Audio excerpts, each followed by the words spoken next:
Hey Crypto Clarity fam, welcome back to YouTube. This week I will be talking about cryptocurrency wallets and how we use them to store cryptocurrency, and also what are the difference between custodial and non-custodial wallets.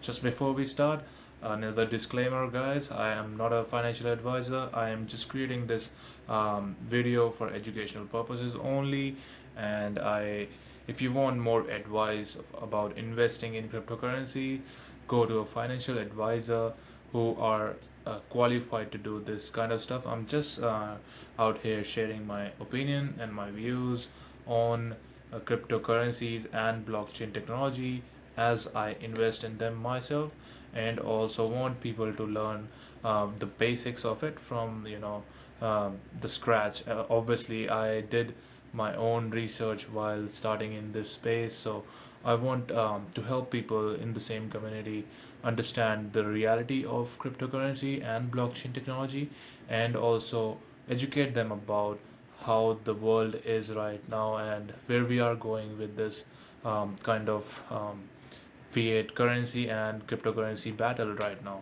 So I will be talking on all about that, and let's get to it, guys. It will be a not so long video because I'm not showing you all of these wallets right now. I will be also having those um, tutorials later on in my future videos regarding how to set up these wallets, and just quickly get to store your own currency in them. So I will show that in future videos. So um, stay tuned, like and subscribe. Okay, let's get to it, guys. So many of you will be wondering, what are digital currency wallets? How do you use them? And that's a fair question to ask when you're starting in this industry. So I would be simply explaining it as a wallet of currency, but that's on the blockchain. It's digital. You can hold it on your mobile phone. You can have it on your device like a PC or a laptop. So you can store them there. And there's another way to store them through hardware wallets as well. That is using them in a USB flash drive kind of device to store them permanently and obviously securely. But usually, when we are investing in cryptocurrency, we use exchanges like Coinbase, Binance, or CoinSpot. Many of them, they have their own wallets, which are based on their exchanges. So whenever you buy cryptocurrency from them, they get stored in the secure wallet provided by the exchange. So these kind of wallets are known as custodial wallets. What are custodial wallets? In simple terms, just think of it as a wallet for which you have a lock on it, but the bank has keys to it.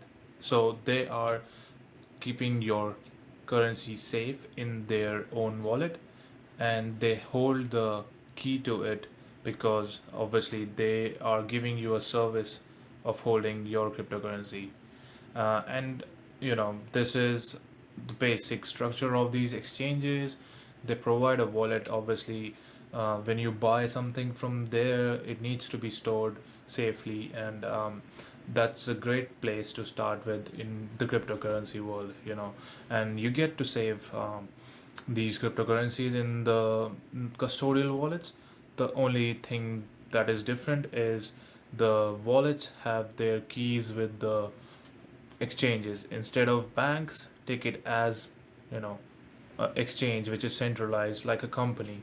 So the company has a CEO obviously, and they have their structures and processes for creating these kind of wallets obviously, and they are really secure. But obviously you don't own it until you have your private keys with yourself. So as anything, these custodial wallets have their pros and cons, which can be seen in day-to-day transactions or the history of blockchain. Obviously you want more private and secure wallets to store your cryptocurrency. uh, crypt- obviously exchanges, they provide the security of it and also the privacy, but the main principle of blockchain is having the private keys in your own hands. Until you don't have that, you don't literally own the cryptocurrency, because there can be issues like banning of the exchange, or the exchange is not allowing you to take out your cryptocurrencies, and there have been a lot of cases like that in the past few years. So until you own your private keys and you have your own wallet, there is a chance that you might lose your cryptocurrency because of the exchanges and their centralization. And obviously there are a lot of governance and regulation on these exchanges these days. There is news about Binance being regulated in UK. So there are a lot of regulatory concerns with financial institutions of different countries. So there might be times when you're traveling around and you want to use your cryptocurrency, because obviously that's why you are having it in the first place, that you don't need to convert it to anything when you travel around. And if you're not able to take that out or spend that in a different country because of laws and regulation there, then it will beat the purpose of it. So that's where non-custodial wallet comes in, which is a different type of wallet, obviously. And it's, as I said earlier, it is something that you own the private keys to. So the difference between custodial and non-custodial wallet, as you might have guessed by now, is that you own the private keys to this wallet. And this private key is like a passphrase of 12 to 24 words, which you have to store in a safe place. Maybe write it down or have it stored in a password vault or something like that, so that you don't lose this you know uh, wallet. Obviously, if you lose this passphrase, you there is a chance that you can even lose your cryptocurrency, and it won't come back to you without that passphrase. So there are two types of non-custodial wallet. One is hardware and the other is software and web-based wallets. So the hardware, as the name suggests, is something like a USB flash drive, which can store your private keys and also your cryptocurrency on it. So it is something you can just plug and play with, and use it for having transaction on different devices around the world. You can just use it for any exchange or whatever you want to do with it. You can just plug it in a device anywhere in the world and just start using it. Just you need to know the passphrase, that's it. And the second type is software and web based, which are free to use, and they are available on most of the platforms like Windows, Android, iOS. um, so there will be cases like you want to store it on your web-based or mobile wallet. That's where software non-custodial wallet comes in. So if you don't know how to set up these wallets, software or web-based wallets, don't worry, guys. I will be making a video on how to set these up easily in few steps, and won't be taking a lot of your time. So you can just watch that video. I will link it in the description, and you can go ahead and set it up so that you own your cryptocurrencies and their private keys. So, in conclusion to our topic of the day, which is what is the difference and how each one is better or not, custodial wallets and non-custodial wallets. There is a saying in blockchain world, which says that not your private keys and that is not your crypto.